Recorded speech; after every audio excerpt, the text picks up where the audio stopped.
get up and stretch? I got one quick question for you guys because having seen the inside of more jails and prisons than I want you to talk about. I'm talking about just going through the system. And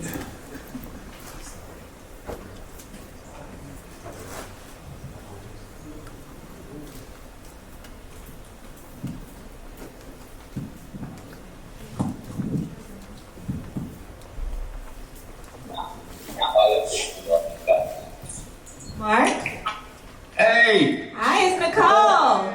Hi! Can we see you? I can't see anything, but I can hear you fine. Are you with your mom?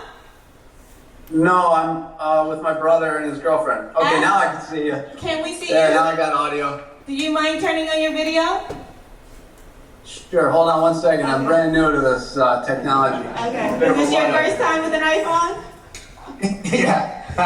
Yeah, but it's so great to see you guys. It's just to hear your voice. Thank you so much for everything. We're so happy you're home.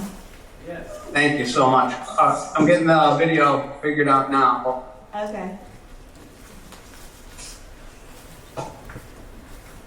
Yo, talk about timing. I literally just pulled up in front of my apartment.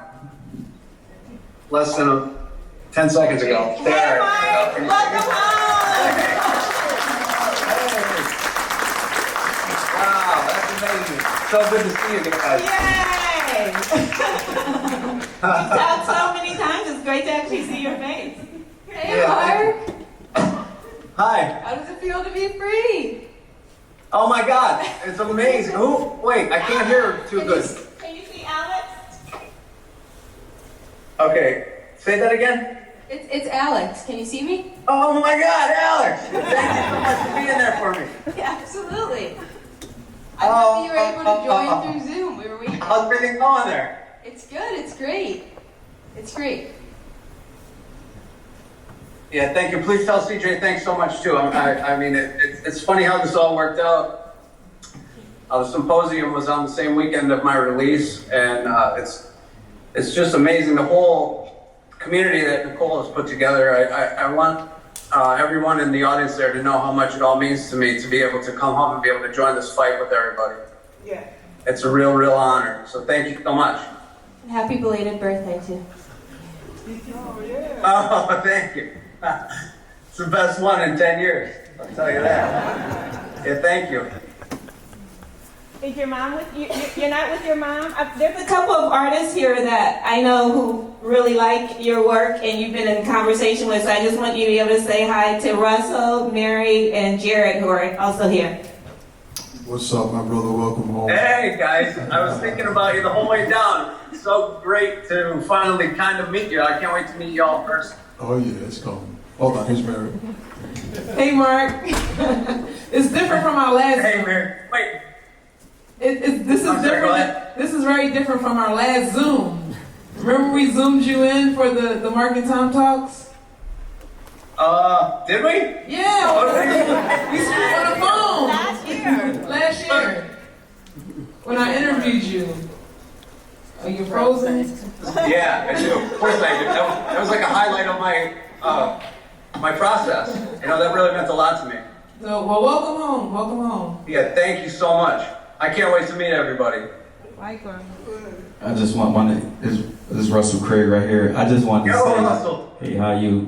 Welcome home. Start with that, and then also Thank you, man. I want to thank you for your contribution to the exhibit and your artwork. Like it was times I'd be stressing, I do a lot, and I would see some of your pieces, and it would really make me smile, like deep within. So I really appreciate your contribution to this as well. Oh man, that means so much to me, and it's you guys that have helped me, you know. And I want you to know how deep my gratitude is for all of you. So thank you. Thank you. So Mark, we're gonna let you get settled in your new apartment, and I can't wait to meet you in person. Thank you for coming again. Thanks so much, Nicole. Thank you, everyone. I'll see you real soon. Thank you so much. Okay, bye-bye. Hey, have a Philly cheesesteak. You're in Philly, right? I'm in Fairmount. I literally just parked. Take good care. We'll see you soon in Bye. person. Bye. Okay. My name is Amy Rosenblum Martin, and as you can see, I'm an independent curator. Right now, I'm working with the Brooklyn Public Library System with the artist Mighty Samordhan John, and I'm curating a major exhibition at the Bronx Museum of John Ahern and Rigoberto Torres' work. But I had the amazing honor and experience of being the guest assistant curator for Nicole's show at MoMA, PS1, Marking Time, all of our show. And that changed my practice profoundly. I'm very grateful. I'd like to introduce our panelists today. It's fantastic to meet you in person, Carol, after being in touch through Wendy Jason about your work. All of our panelists are formerly incarcerated artists for this panel. Or currently, exactly, thank you. Well, that's me. This is Carol. She is an artist who, this is the artwork that she had at MoMA PS1. And I should say that I have a little bit of a relationship to your work and three of the panelists' work in selecting it, because people like Wendy Jason and Tracy Ziegler, through you, Gary Fine, and also, where is she? Through you, repeat your name please. Lori Brooks, thank you. These people have been sending Nicole research archives of lots and lots of work produced by incarcerated artists over the years. And one of the ways that I was able to help Nicole was she said, could you go through all these files and draft a selection of artworks that will be included in the MoMA PS1 show? And so I drafted a preliminary list, and then she made the final selection. So I feel extra connected to these works, like this one by Carol Alden. And Carol, in addition to making work like this, she also taught herself how to crochet in an interesting way while incarcerated. She was released 3 years ago, and she's going to tell us a little bit about living in the desert and being a rooster whisperer. And Jared Owens is one of the artists who I know best here, and was greatly important, I believe, in Nicole's formulation of the ideas about carceral aesthetics, because when I used to give weekly tours of the show at MoMA PS1, I could explain almost all of her curatorial concepts by looking at your work in relationship to all the other work around it. And there's Jared. And here are the works of his that were in MoMA PS1. These are large-scale paintings with soil from the prison yard, among other materials. And the colors are referring to the paint colors inside Fairton. And also you showed next to Jesse Crimes and Gilberto Rivera, with whom you had with whom you developed artwork at Fairton in New Jersey. Okay, and then we have Conor Broderick, who is currently incarcerated, and he wrote a statement which Stephen has agreed to read for us. He's getting released pretty soon. And his aunt told me that participating in this program gives him great hope for his artistic future when he gets out. He was very interested.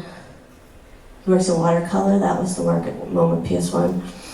He works in watercolor and is interested in the uncontrollability of water. And he was born in Massachusetts, but very soon moved to Saudi Arabia as a child. And he derives joy from teaching fellow incarcerated people to make art for the first time. This is William Livingston III, who has recorded his voice for us. He is currently incarcerated.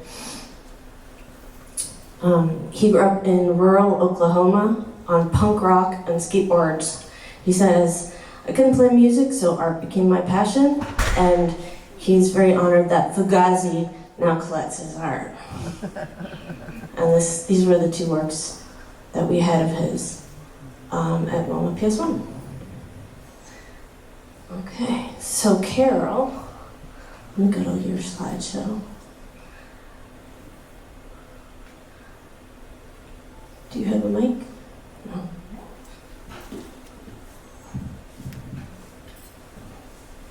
Okay. All right, well, this is the original triptych that I did, and the first image is kind of a reworking of a drawing that I did within the first few weeks that I was incarcerated, and it really speaks to the dehumanization and the physical and mental anguish that you're going through, and just the pressure, and feeling completely helpless and hopeless. And it's kind of hard to see, but there's some little kind of figures that are disappearing over the horizon, which were my children. And I figured I would never, ever see them again. I was looking at a 25 to life at that point in time. The second image is after I've been down for enough time to feel a little belligerent about things. And it was like, okay, well, now you've got me. I don't know if I'll ever get out. I might die in here. However, my ideas and the work that I do is going to leave this place, and it is going to go places that I will probably never go, even when I'm out. But I do have the opportunity to communicate things with people through my artwork. The last piece was had to do with preparing myself for release, and the fish represents kind of the layers of strength, mental and emotional strength that you have to develop to keep your dreams safe. And the child is holding an embryo, and that embryo are your hopes and dreams for the future.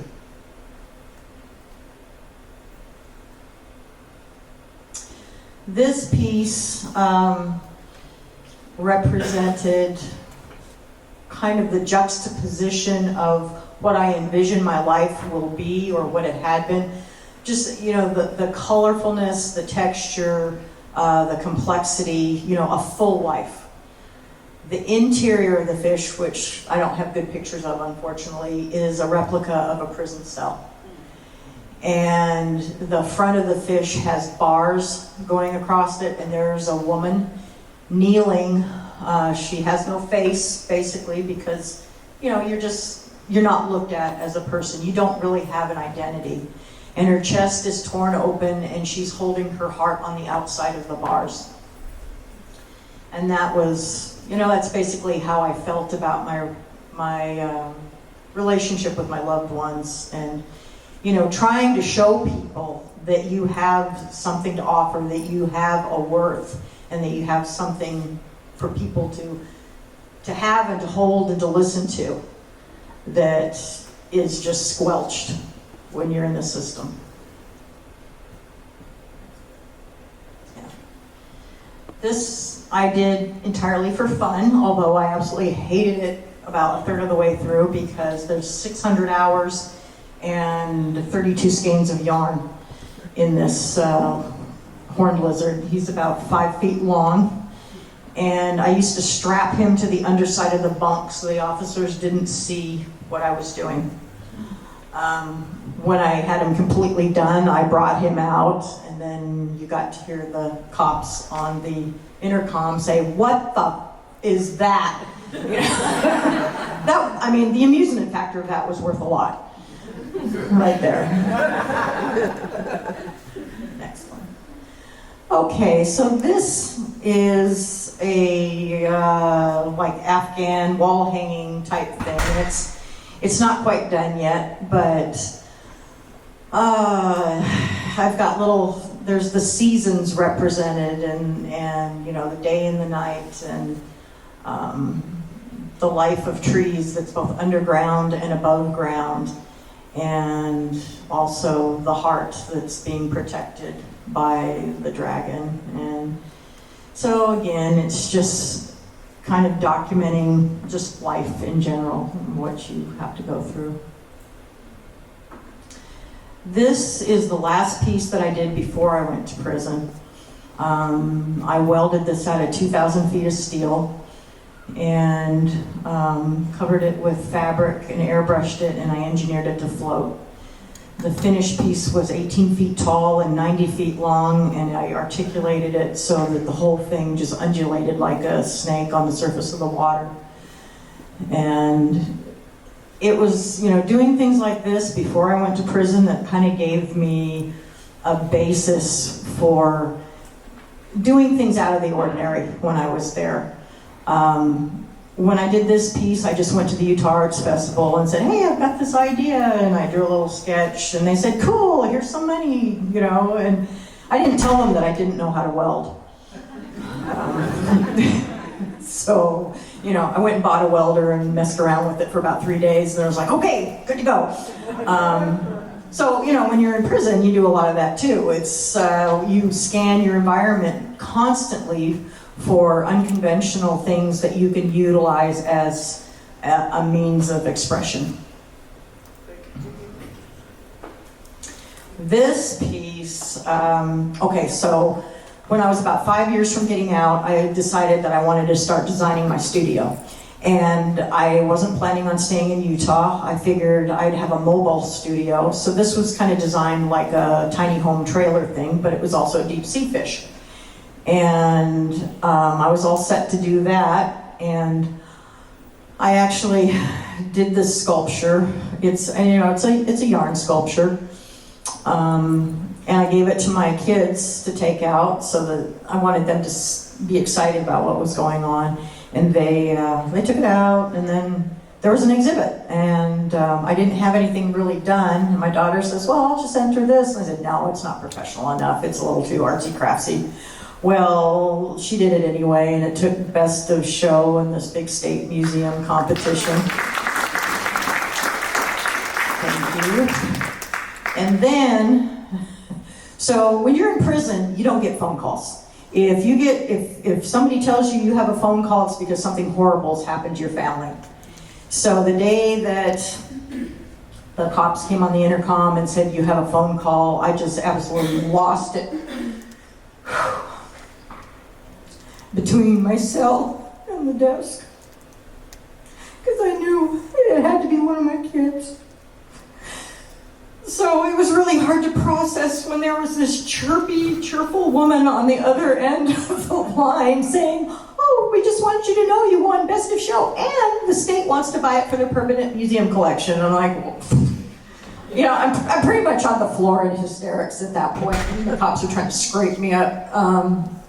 So even though the laws in Utah are that you cannot sell your work and you cannot benefit from anything while you're incarcerated, the Utah Arts Council did not know this, and they sent me a check for about $5,000. So that was my getting out money.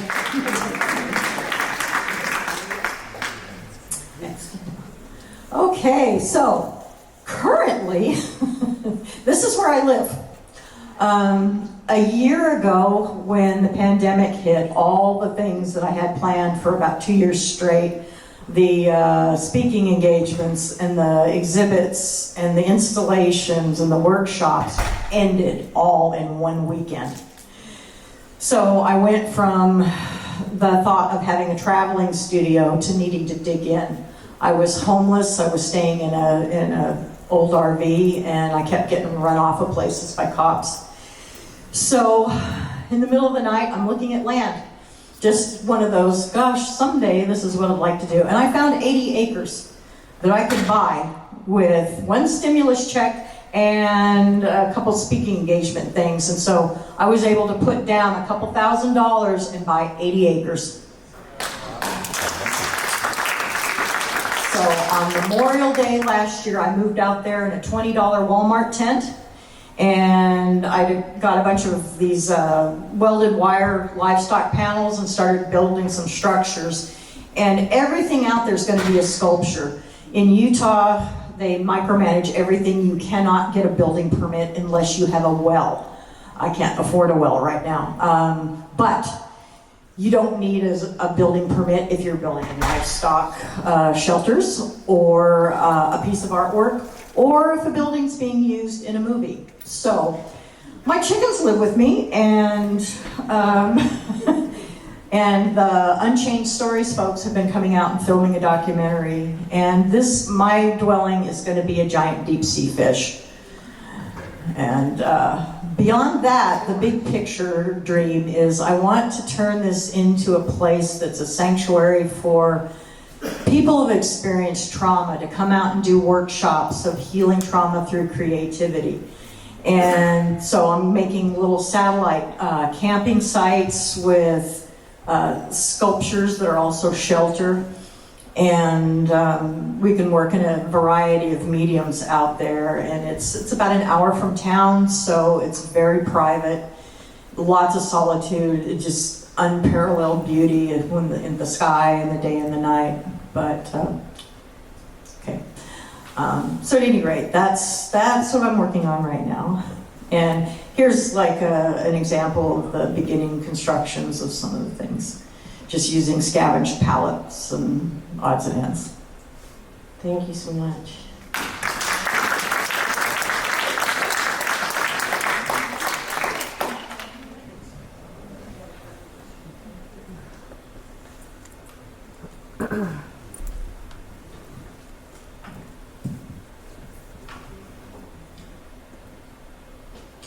Begin. My name is Jared Owens.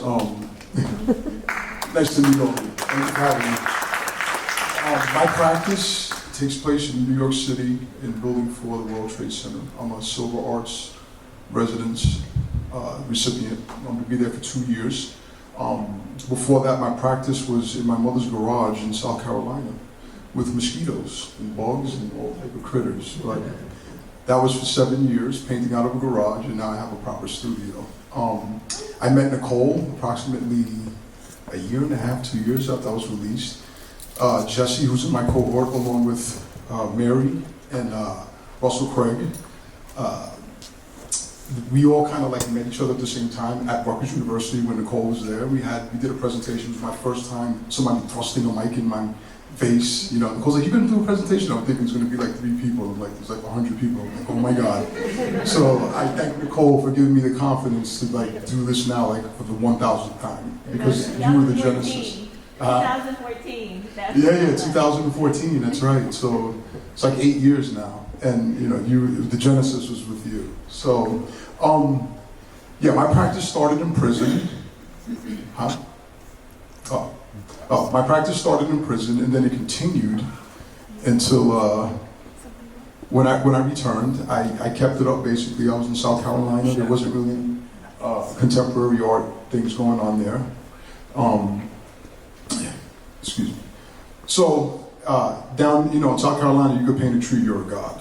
I don't paint trees sometimes, but so I'll just jump right into it. So this is an unfinished painting.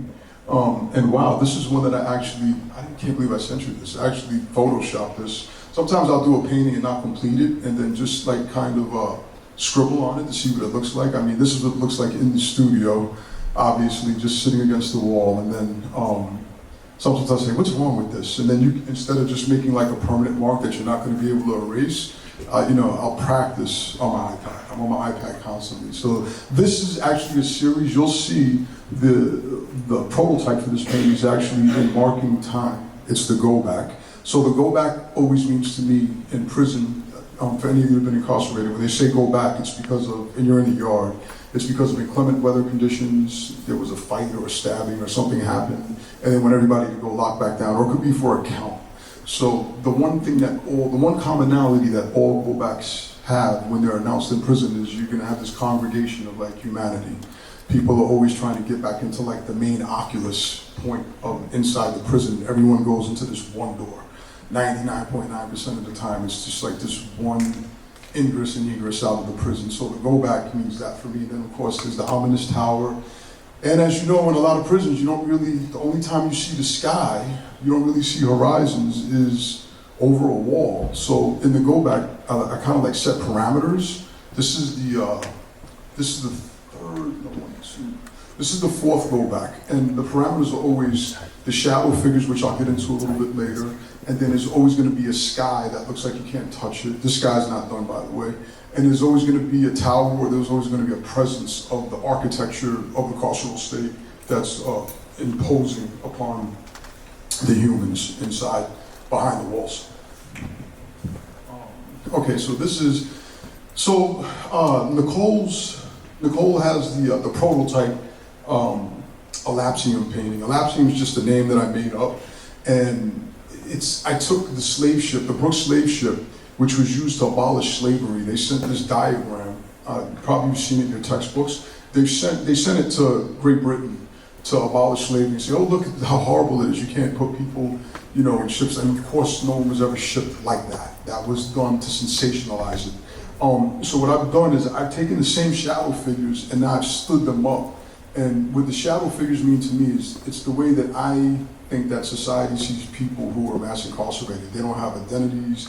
They're just like shadows. So like if you ask somebody who's never been to prison to think of somebody in prison, they really can't put a face to it unless they know somebody. So they'll always, your mind will psychologically come up with a blank, and then you have to fill in the blank. So it's all about identity and lack of identity because of being incarcerated. And then the architecture, the squares, and the cadmium perimeter really denotes to me, anybody who's been in prison knows that they put lines on the floor where you can't walk, where the guards can be, and these things are there. They're all over the place. So, and in every state they're different. Some states they're cadmium like that. Other states or other systems they're like yellow. So these are the colors that I referenced that inform the work. Okay, so this is actually a study for a go back. So this isn't even a done painting. I do a lot of exercises, and like with things like this, I'll give myself like 35 minutes to finish it. So it may look like it took a long time, but the only thing I did really was tape off the square sections, and then the rest of it happens really, really fast.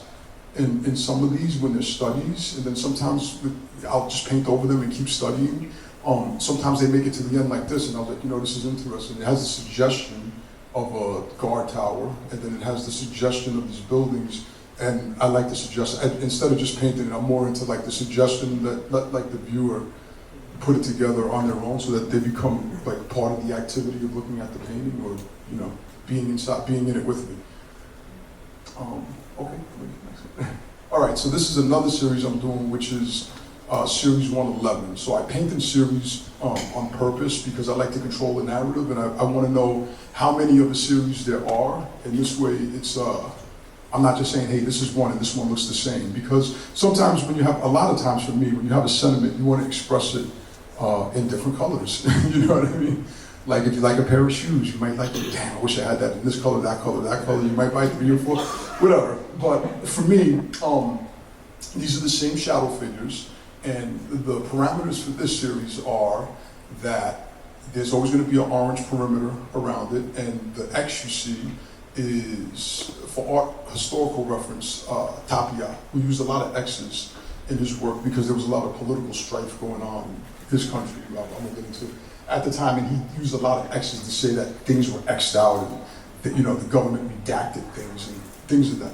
So obviously things of that nature. So the X is actually made out of a burlap feed sack bag, which is to feed pigs, and we're sustenance for the police, and in slang we say we call them police pigs. So a lot of the paintings have titles like pig feed, and they use real pig seed bags that I got from eBay. So here's an example of a hog feed, and this is just being like kind of like literal with it. I like it to look playful and like I'm drawing, because I really am. I like to draw like loosely, and this is like painting loosely for me. It's supposed to look incomplete. It's supposed to make you look at it and say, what is this, what is this? And like the blackness of the buildings in the background, just by putting the slant on the one white area on the right, it makes it seem as if there's a wall and there's a building. So Once again, suggestion, once again, materials. The black area is actually soil that I sent home from federal prison 14 years ago in anticipation of using it in the work. So I have a 5-gallon bucket of it. It's dwindling. It's a finite resource that I don't want to go back and get. So, so I sent home a bunch of it in peanut butter jars. My mother thought I was crazy. She still thinks I'm crazy. But I sprinkle it in the work, and now she understands why she had this 5-gallon bucket of dirt sent home from federal prison in her garage. But I'm sorry. Oh, is that the last one? I don't know. I'm just checking. I think that's it. Yeah. Yeah, that's it. Thank you. Okay, next we're going to hear Connor's written statement read by Stephen Fullwood. Let me turn this off. Hold on 1 second, please. Amy, would you show one of his images so we could focus on his image? Yes, I actually have 10 images for him. Oh, awesome. Awesome, great.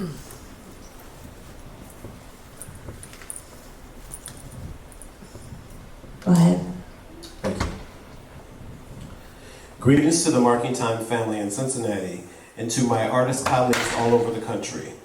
And I thank you, Amy Rosenblum Martin, for moderating this important panel. The honor and respect I feel for all of those involved in making this event happen is spellbinding. For the participants and all attending, this is a unique opportunity to be seen, heard, and to share inside and out. I am grateful. To be included in such an event on the outside, that is a rare experience, indeed, for those in prison. Sadly, I cannot enjoy the symposium in person or even by Zoom. Let me just say that my abilities to travel have been significantly delayed and are basically non-existent at this point. I have been working on developing my dry sense of humor.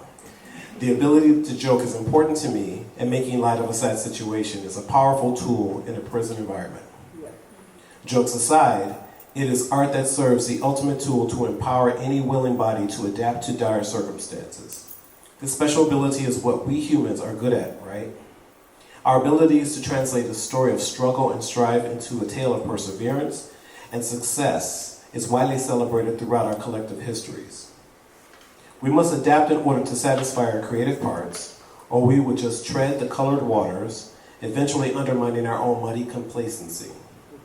Art has been so important to me. It has taught me so much, especially how to adapt when learning something new. It helps to hold a flexible concept of how things could work. This means a willingness to change insight. I explore through my creative lens, constantly progressing, seeking different styles to describe various emotions. My art is fluid, not in just the process of building a piece, but as it develops over greater spans of time. It is dynamic and often pushes me out of my comfort zone. Yet, it always grounds me. Many artists, writers, actors, poets, and musicians make it their business to reflect on this adaptability. Miles Davis once said, when you hit the wrong note, it's the next note that makes it good or bad. Mr. Davis blew my mind. His statement convinced me that 8 years ago to get my shit together, so to speak. How we react to adverse events not only defines our sense of self, but also serves to define the event itself. And that brings me to the subject of watercolor painting. Years ago, a friend of mine donated a kit of cheap brushes and tubes of watercolors. It seemed like a good way to pass the idle time. However, I came to the realization using watercolors as my introductory medium to the art world was going to lead to a paradigm shift. Creating with watercolor turned out to be a beautiful allegory of life. This style of painting consists of recognizing the noble, but surrendering to the uncontrollable nature of things. Throughout human civilization, we struggle with water, trying to harness its powers, but sometimes failing in horrific ways. I share the same track record trying to harness watercolors. Subjects and composition are teased into my reality, not through the powers of calculated control, but by an odd combination of impulse and instinct. I would like to share my story about creating change in the hopes to inspire others. I've been through those murky waters, and my experience might help others who are hesitant about creating or changing. Art shows me, Art shows me that finding one's creativity helps people. By sharing that gospel, the talents and expressions of some individuals trapped within the American justice industry, we might compel the attention of the public. And we need to attract people to our struggles, people who might not have even considered the impacts of the justice system. Art can reach through the fog and draw someone in who can make a huge difference in all of our lives. The more lines we cast, the better chance we have to develop an ever-evolving network for change. I leave you with a quote by the poet John Berryman. "The artist is extremely lucky who is presented with the worst possible ordeal which will not actually kill him. At that point, he's in business." Could he have known how apt that quote might be for those in the carceral system? I feel so fortunate to have become part of this very special and caring Marking Time family, coming together and formed by the desire to create art. Though I can't be with you in person, I will imagine. And I will hear about the symposium in ways that prisoners hear about things, through summaries, or transcription, or somehow a visual report. But I can rely on my own personal family and colleagues to tell me what they experience. Thank you. Thank you, Conor. Thank you, Stephen. Okay, and now for Will. Welcome to Marking Time, and as much as I would like to be there in person with you all speaking, that's not possible. So I'm glad I was able to do this and send a message instead. My name is William Livingston. I'm a currently incarcerated individual in the state of Oklahoma. I've been incarcerated for a little over 12 years now, and I've been located at 3 different facilities within the state of Oklahoma. I believe there are going to be a little slideshow or some presentation of some of my pieces while I'm speaking, and I believe most of those are acrylic works that are featured there, and I believe there are also a couple of concert posters you may notice that are actually silkscreen creations that I designed and hand printed while inside as well. My artistic journey, has been that I dabbled with art through most of my life, but it was just kind of on again, off again. I wouldn't even almost say it was a hobby. It was just kind of playing around here and there. And it wasn't until I landed in prison that, I finally realized that I've got the time to actually, see what this is for me and find my own voice and my style within that. And the first facility that I landed at was a private facility. It was very much a warehousing situation. It was probably the worst facility in the state of Oklahoma, which, coping with that kind of environment and trying to wrap my head around this new world, it became a great opportunity and a great escape in so many ways to dive into art and to figure out what that was for me. And that took a couple of years of me finding my own voice and style within that. And it was really encouraging and wonderful when I started to, find things in that really felt like me. And so materials were hard to come by for a long time. And but you do what you have to do.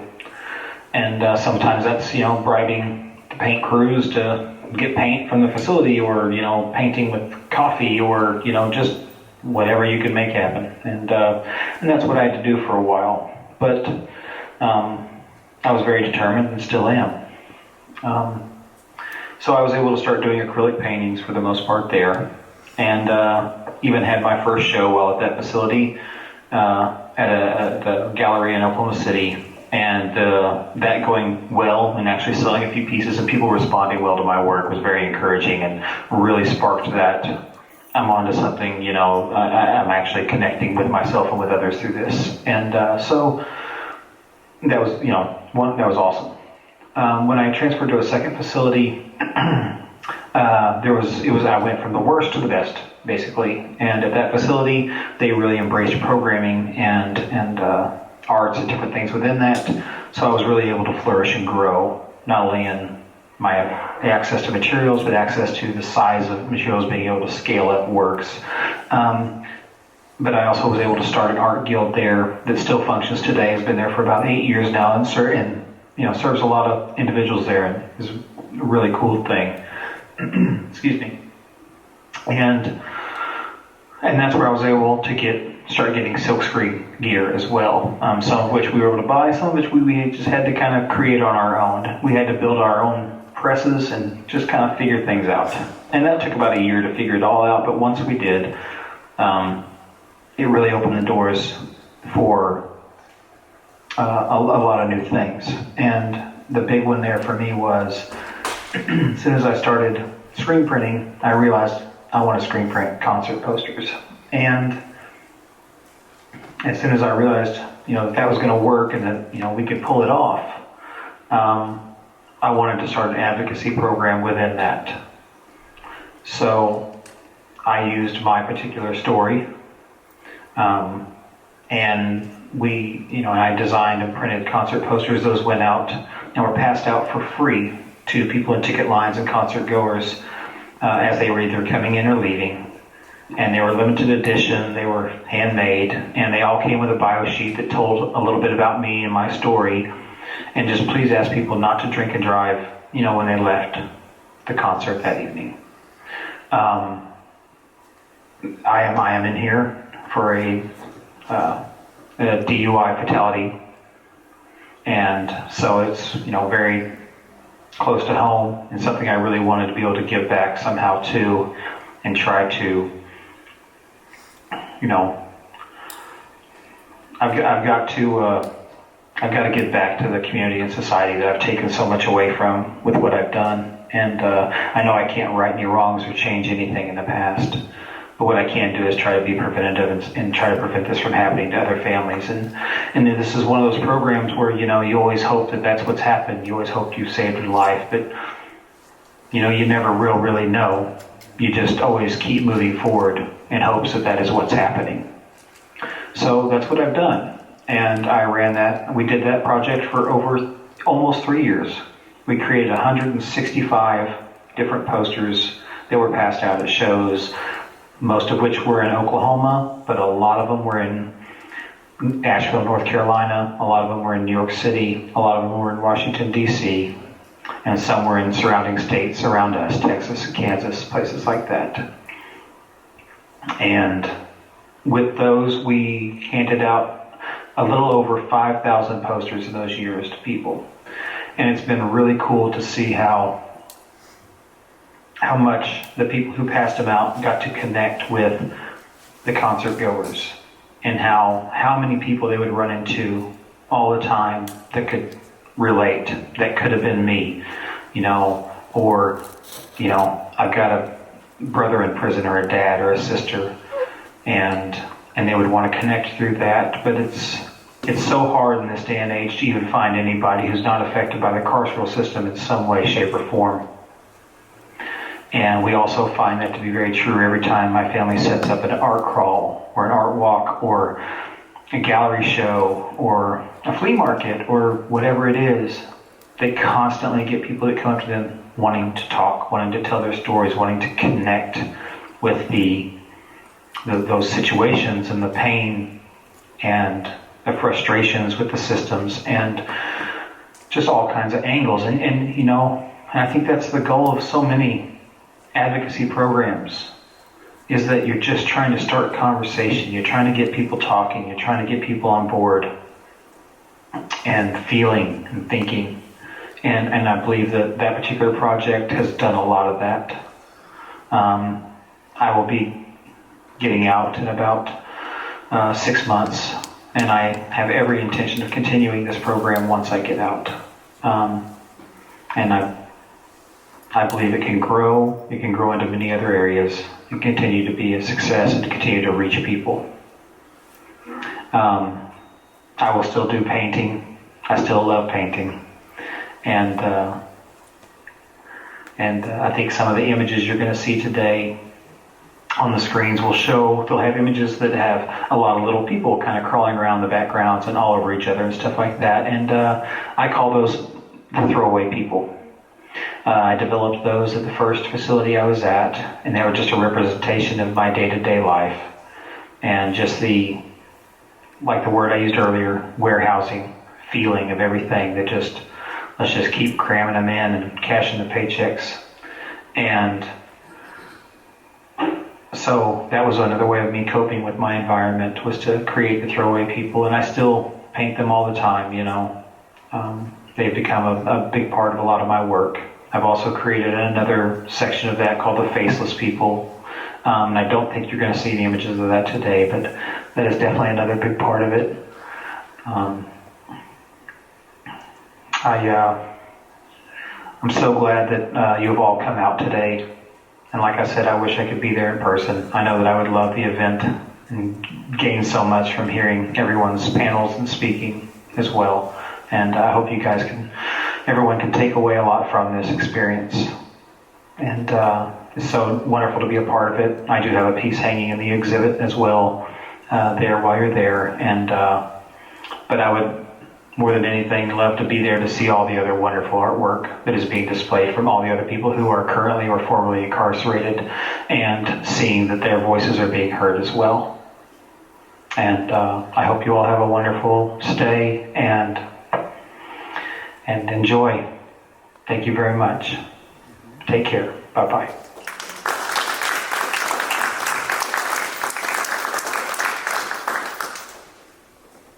Wow.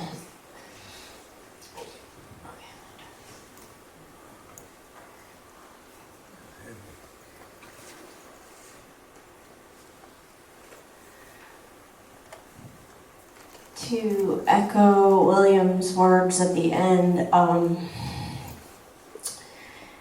I am very grateful to have been at the receiving end of a lot of feedback from the artists who've participated in Marking Time, telling me just how healing it has been to be seen at MoMA, PS1, etc. So, Nicole, who curated this wonderful symposium and who has worked on all these concepts for so long, wrote the title of this panel, Creating an Artist's Life in the Shadow of the Carceral State. And I'd like to start by asking you two who are able to be here today, if you'd like to respond to this idea of what does this mean for you, creating an artist's life in the shadow of the carceral state? Well, I think a lot of it has to do with the individual challenges that you deal with where you're actually incarcerated.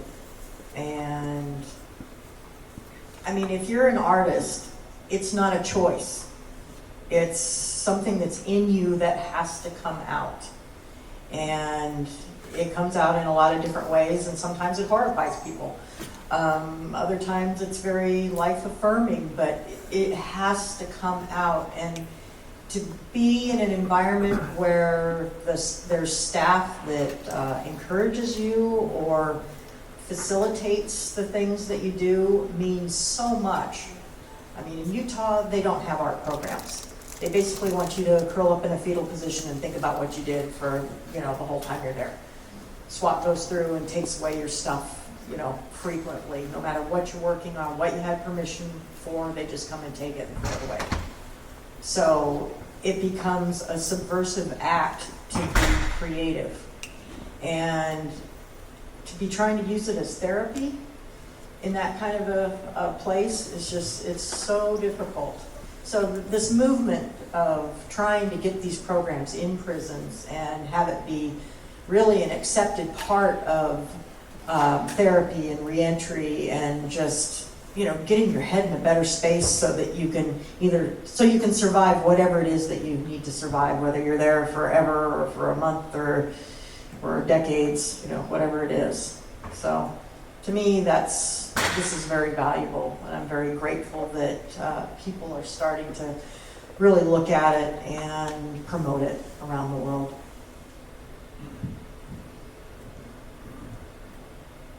Okay, so for me, I never looked at the state as far as artistically as a shadow, other than the things they said we can and cannot have as far as material-wise. So creating was for me was like a game. I wanted to see what I can get away with. You know, I wanted to see, oh, we can't have this material, why not? You know, then actually write it up and be like, why can't we have this? Why can't we have that? And then make them answer me on paper, or make them like say something to where it was like legally binding. You know, I was like, you had to be like kind of like a lawyer and a prisoner at the same time. It was weird, even with every little thing that happens inside. So I felt the shadow as far as that's concerned, but as far as them having any influence on the work, as far as me feeling the pain of them oppressing me, I'm good at blocking that out, you know, and like I said, I just turned it into a game, like where can we get material from? What can we make art out of? You know, and that culminated in sending home a bunch of pieces, ceramic pieces, Jesse's piece, Apocalypse, which is like, would not even fit on this wall, you know, and that took us that was a 3.5 year project to get that mailed out and smuggled out of the prison. So, you know, we were like, fuck your shadow. I hate this, but it was like it was resistance in the form of art, because we just didn't want to feel defeated. So I didn't take no too much as an answer from the feds or the state. You know, I kind of like, you know, I would come up with ideas and just be like, hey, wouldn't it be good if the place where we take pictures, that's like a little thing you could put guys to paint in, and you could have everybody take pictures in the yard. And they'd be like, shut up, Holmes, leave me alone. Then 3 weeks later, they'd come back and be like, hey, you know what I was thinking? And I'd be like, you know, so you had to learn how to do like Jedi mind tricks. You know, like seriously, like, you know, you will let that cruiser pass. Like that type of like craziness, like I did that all the time. All the time. I would make suggestions subliminally and then let them run with it. And then just leave it alone. It might take 3 months or 4 months or whatever, but eventually they'll come around, you know. So that's how there was no shadow for me. That's awesome. Let's see how we're doing for time. I do have another question, because I noticed that all 4 of you talked today, or like, I know that you had some teaching and learning experiences when you were incarcerated, and you definitely were the head of the program, right? So could you talk a little bit about artist life when you're incarcerated and how that involves teaching and learning, please? Well, my first experience with them asking me to teach was because they needed a PR piece for the local newspaper. And so they set up this little program, and they had the reporters come in and take, you know, pictures and talk to us and everything. And as soon as it was published, they pulled the plug on the whole program, and it was just gone. So what I would do is just, you know, observe the people around me and see who was really struggling, see who really needed to make some connections with, especially there was a lot of mothers with small children. And if you're telling them on the phone or writing letters or whatever, it's not enough. You know, you want your child to have something physical that they can hold and love and sleep with, and know that you made that for them. All right. So for me, as far as like teaching goes, all federal prisons are supposed to be uniform in the programs that they offer. They're all supposed to have a ceramic program, drawing, painting, etc., etc. But through neglect and through just incidents that happen inside the prison, the feds have a policy where they look for something to happen so they can take something. So like, for instance, if you're on the weight pile and somebody takes a 10-pound dumbbell and hits somebody over the head with it, the whole weight pile's gone because of one individual.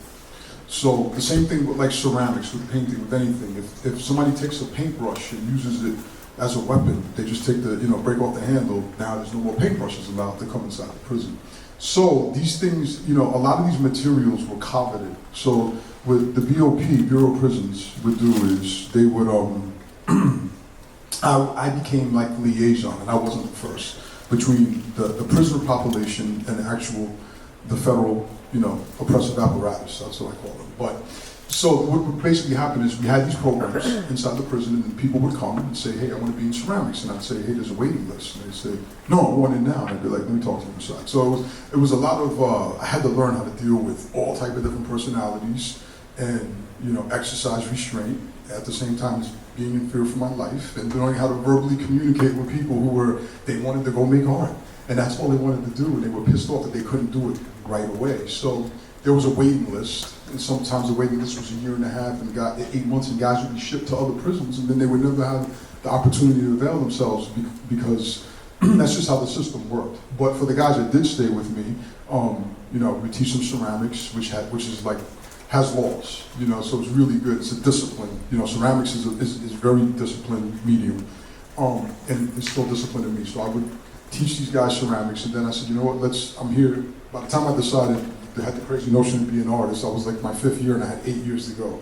And I said, I'm gonna just sit in here and just make art. I said, what else can I do? So teaching taught me.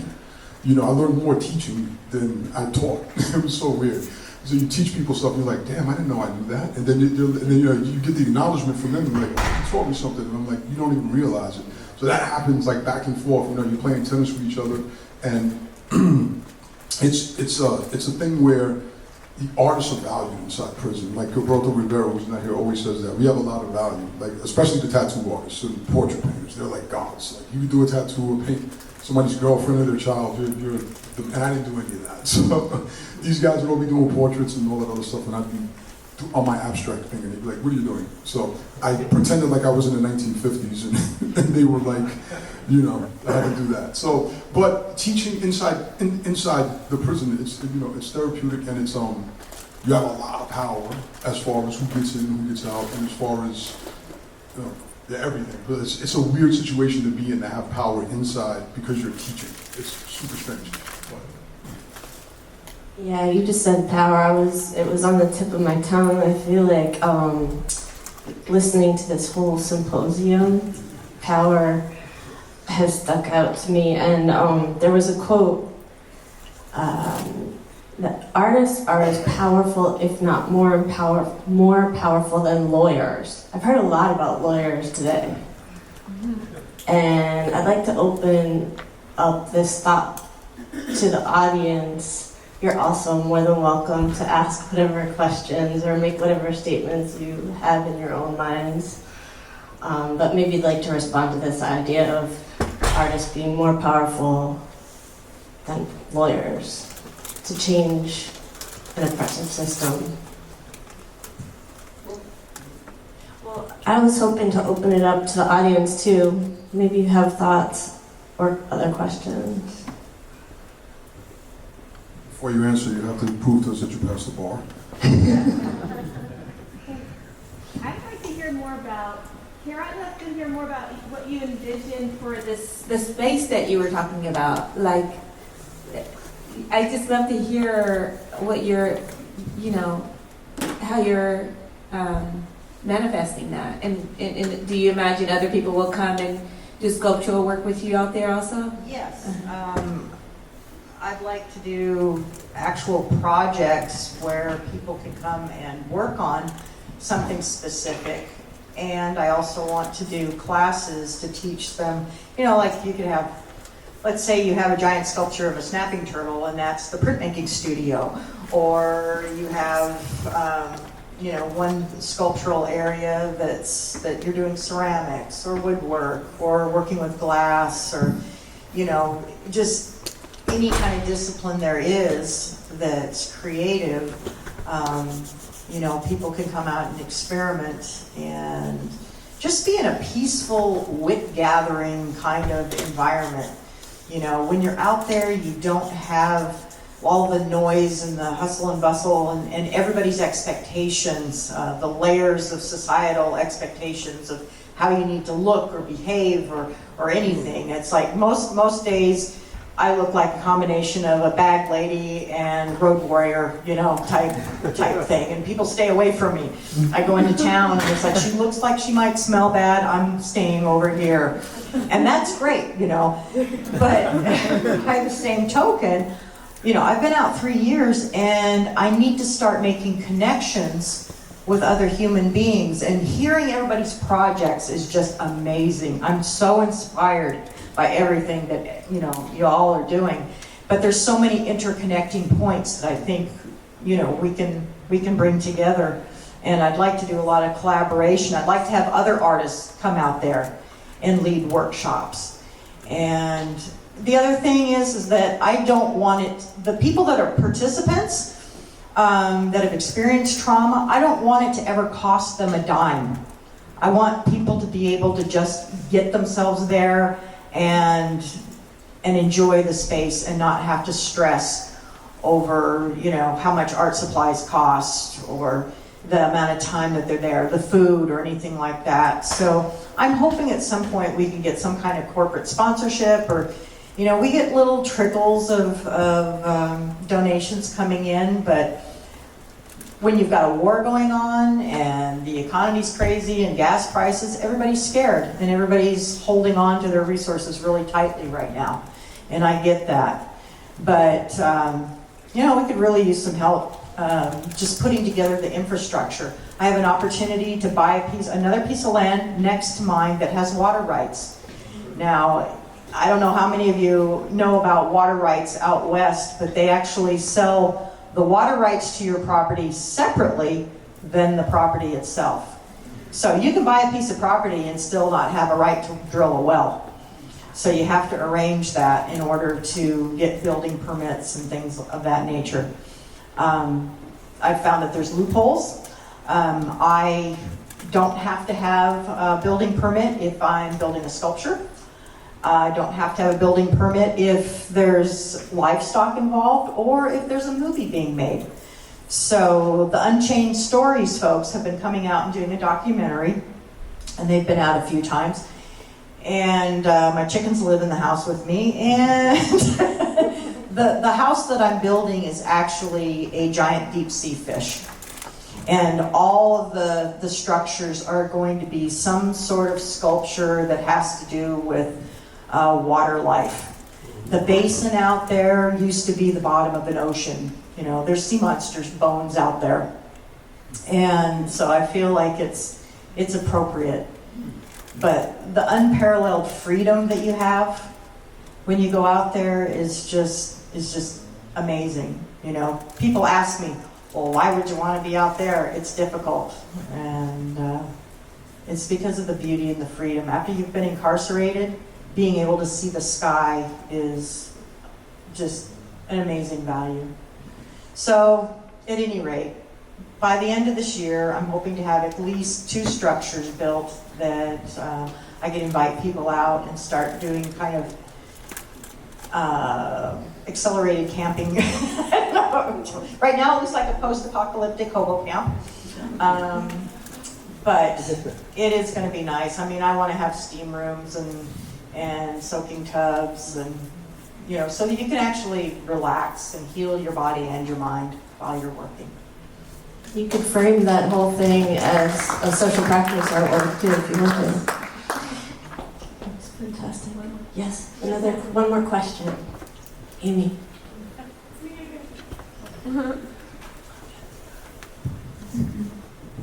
Hey friends. So Russell kind of started to hint at this yesterday, but thinking about the shadow of the carceral state, I'm wondering what you all think about being kind of subject to the label of a carceral artist, or how that works in press for you, and where you're at, I guess, around the language of formerly incarcerated, or why we have to be formerly incarcerated artists instead of artists. I think part of that is because it's incredibly important that people understand the narrative to this work, but the personal impact of that label. So I'm just wondering how you guys are juggling that. Okay, so for me, whenever somebody brings that up, it's a tricky question. The art world's always going to try to label you. It's human nature. They want to put you in a box so they can identify what you are, so they know how to deal with it. This is a new box for them. It's a seriously new box for them, and they don't have a label to put on yet. It makes them uncomfortable. You know, it doesn't make me uncomfortable. I mean, they're going to keep saying formerly incarcerated artist, and instead of me using it, instead of it being like something that's hampering my progress, I'm going to use it as a shield. Because if you think that, well, I am, you know, I'm an artist before I'm just an artist who happened to be incarcerated. You know, Caravaggio, was it Caravaggio? Or Mondigliani? They were gangsters. Like, they were having like sword fights. You know, they would have been formerly incarcerated and doing time too. If I go into the art history, you know, the Renaissance era, any of those eras, those guys were, you know, a lot of them were killed. You know, Gauguin cut off Van Gogh's ear. You know, he'd be in jail for that today. So he would have been one of us. It's always going to be a constant struggle. People are going to bring it up. They're going to say they're going to put the formerly incarcerated in front of your name forever. So you know, it's just not forever, but you just have to prove them wrong through the work. You know, and the work has to shine through. And then when they bring it up in an interview or whatever, they're just like, you know, I'm an artist, like, whatever, you deal with that. That's their stuff. You know what I mean? It's not you. So I don't internalize it when they say formerly incarcerated. And I deal with it a lot in the World Trade Center, because when they do tours, they'll come by and be like, you know, Jared's formerly incarcerated. Then I had to be like, well, let's check that. You know, he's an artist here, just happens to be formerly incarcerated, because then, you know, they're looking at the work with their gaze that's already been steered. You know, it's been manufactured. You should look at this work because it's formerly incarcerated. And even though the work is about formal incarceration, it's the subject matter. It's commentary on what's going. It doesn't define my practice 100,000%. You know. Yeah, I'd say one of the first things that I'm always asked is, well, did you learn how to be an artist while you were in prison? Yeah, it's like, no, I was born. There's probably cave paintings in my mother's uterus, so I don't know how to go beyond that. You know, as far as whether or not when I became an artist. But yeah, basically the same thing that you said.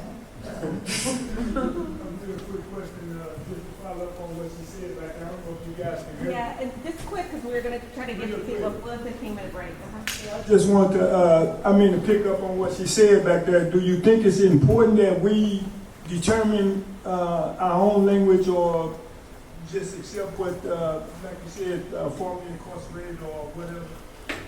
I mean, you could determine all you want, but in the end, it's they think in their mind it's their determinations that matter. From my experience, which is national in the art world, they're like 10 years behind, or they're years behind. Like from what they like when they see something like, oh my God, look at this new thing. It's like this shit is 10 years old. Like, and it's like they're constantly catching up, and it's some of it is their fault. A lot of it is academia. A lot of it is the colonial systems and substructures that exist within the museum world.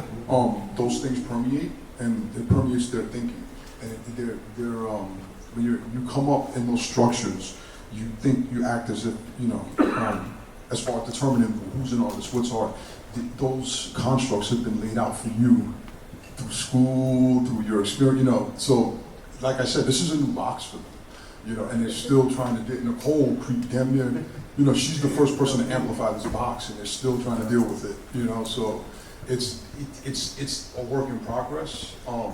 But I mean, it's a great challenge, and I look forward to proving them wrong. You say, oh, you're formerly incarcerated? No.